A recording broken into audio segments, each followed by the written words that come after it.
दोस्तों स्वागत है कि आपके अपने YouTube चैनल एयू कॉन्सेप्ट में। तो आज हम डिस्कस करने वाले हैं CUET एंट्रेंस एग्जामिनेशन के लिए बिजनेस स्टडीज़ का डोमेन सिलेबस, और इसके लिए मैं आपको बुक्स भी सजेस्ट करूंगा। ये जो बिजनेस स्टडीज सब्जेक्ट है ये बहुत ही एक अच्छा कॉम्बिनेशन है। जो भी स्टूडेंट 2023 से इसके आगे भी एंट्रेंस CUET का एंट्रेंस एग्जामिनेशन देने वाले हैं। तो चलिए हम सिलेबस को डिस्कस करना स्टार्ट करते हैं। तो जैसा कि इसमें उन्होंने मेंशन किया हुआ है, there will be one question paper which will have 50 question, out of which 40 question need to be attempt. यानी 50 क्वेश्चन आएंगे जिसमें से 40 क्वेश्चन करना कंपलसरी है। जो हेडिंग है, जो मतलब टॉपिक है, वो है principle and function of management. इसका फर्स्ट यूनिट में है nature and significance of management. इसमें 5 सब टॉपिक्स दिए हुए हैं। पहला है मैनेजमेंट। मैनेजमेंट का हम लोग को पढ़ना है concept, objectives and its importance. फिर है nature of management, management as science, arts और प्रोफेशन। फिर है level of management, top, middle, supervisory. Management function, planning, organising, staffing, directing and controlling. फिर है कोऑर्डिनेशन, कोऑर्डिनेशन में नेचर एंड इट्स इम्पोर्टेंस। फिर second unit है प्रिंसिपल्स ऑफ मैनेजमेंट, या इसमें है 3 sub topics, principle of management, meaning, nature and significance. फिर Fayol's principal of management, ये पढ़ना मोस्ट इम्पोर्टेंट है, इसको मिस मत कीजिएगा।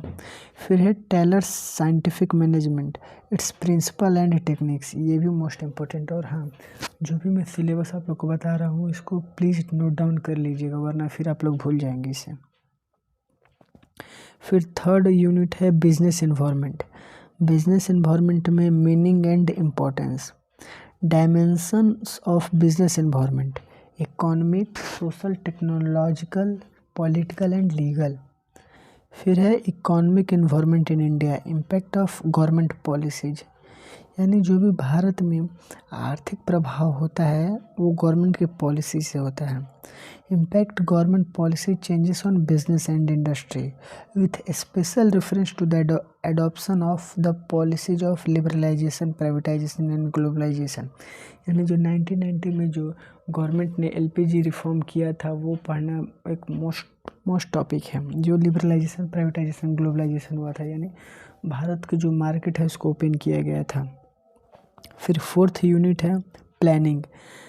प्लानिंग का meanings, feature, importance and its limitation पढ़ना है। फिर प्लानिंग का प्रोसेस क्या है। फिर टाइप्स ऑफ प्लान्स, जैसे objectives, strategy, policy, procedure, method, rule, budget, programme.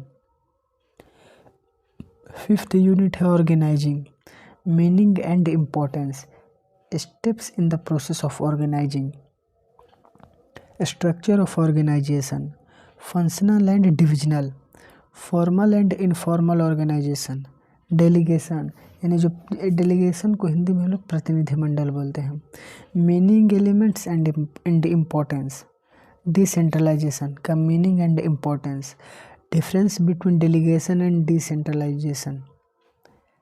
Sixth unit है स्टाफिंग। स्टाफिंग में पढ़ना है meaning, need and importance of staffing, staffing as a part of human resources management, steps in the staffing process. फिर पढ़ना है recruitment, meaning and sources. फिर selection, selection में meaning and its importance. फिर पढ़ना है ट्रेनिंग एंड डेवलपमेंट का meaning, need. फिर method, on the job and off the job, method of training. फिर सेवेंथ यूनिट है डायरेक्टिंग। डायरेक्टिंग में पढ़ना है meaning, importance and its principle, elements of direction. फिर है सुपरविजन। सुपरविजन में पढ़ना है मीनिंग एंड इट्स इम्पोर्टेंस। फिर है मोटिवेशन, मोटिवेशन का meanings and its importance. Maslow hierarchy of needs, ये जो थ्योरी है ये भी मोस्ट इम्पोर्टेंट है। Financial and non financial incentives. Leadership, leadership में पढ़ना है मीनिंग, इम्पोर्टेंस और qualities of a good leader, यानी जो नेता, यानी नेता नहीं, हम लोग यहाँ नेता नहीं बोलेंगे, नेतृत्व बोलेंगे। नेतृत्व में इसका अर्थ क्या होगा, इसके महत्वपूर्ण, इसकी क्या मतलब अहमियत है, इसका क्वालिटी यानी खूबी क्या है एक अच्छा लीडर बनने के लिए। कम्युनिकेशन, कम्युनिकेशन में meaning and importance, formal and informal communication, barrier to effective communication. 8 unit है कंट्रोलिंग, कंट्रोलिंग में meaning and importance, relationship between planning and controlling, steps in the process of control, technique of controlling.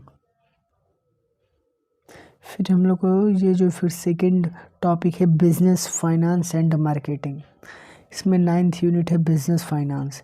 Business finance में पढ़ना है इसका meaning, role, objectives of financial management.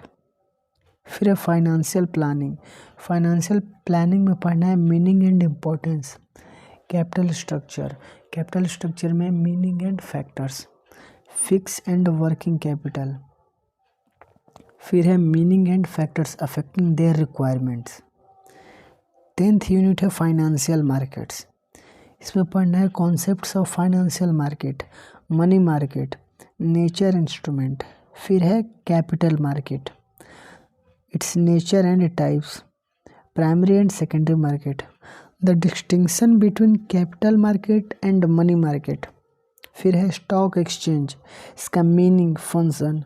फिर है NSEI, फिर है OCTEI, फिर trading procedure, securities and exchange board of India यानी सेबीज के बारे में पढ़ना है, and it's objective and functions, ये भी मोस्ट इम्पॉर्टेंट है, ये दोनों स्टॉक एक्सचेंज और सेबी।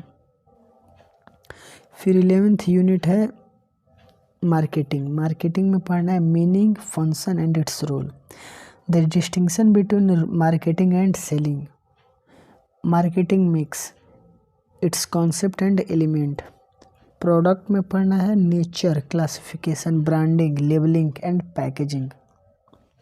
फिर है फिजिकल डिस्ट्रीब्यूशन में पढ़ना है इसका meaning, role, channels of distribution, meaning, types, factors.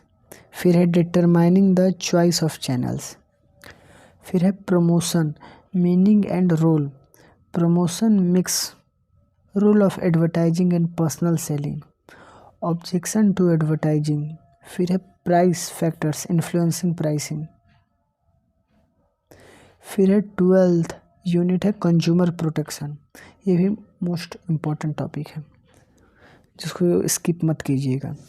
इसमें है importance of consumer protection, consumer rights, consumer responsibility, ways and meanings of consumer protection, consumer awareness and legal redressal with special reference to the Consumer Protection Act, role of consumer organization and NGOs।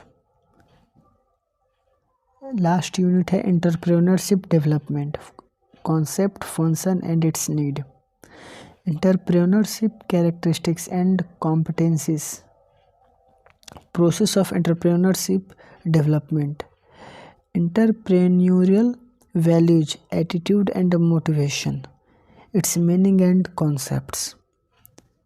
and this is the end of the video। जैसा कि मैंने कहा था कि मैं business studies का syllabus discuss करूँगा और आपके लिए बुक भी रिकमेंड करूँगा, तो इसके लिए बिजनेस स्टडीज़ के लिए बेस्ट बुक होगा ओसवाल का बुक ले लीजिएगा, जिसमें CUET का प्रीवियस ईयर भी रहेगा और इसके प्रिपरेशन के लिए ऑब्जेक्टिव्स MCQ भी दी हुई है। तो this is the end off the video and God bless you all.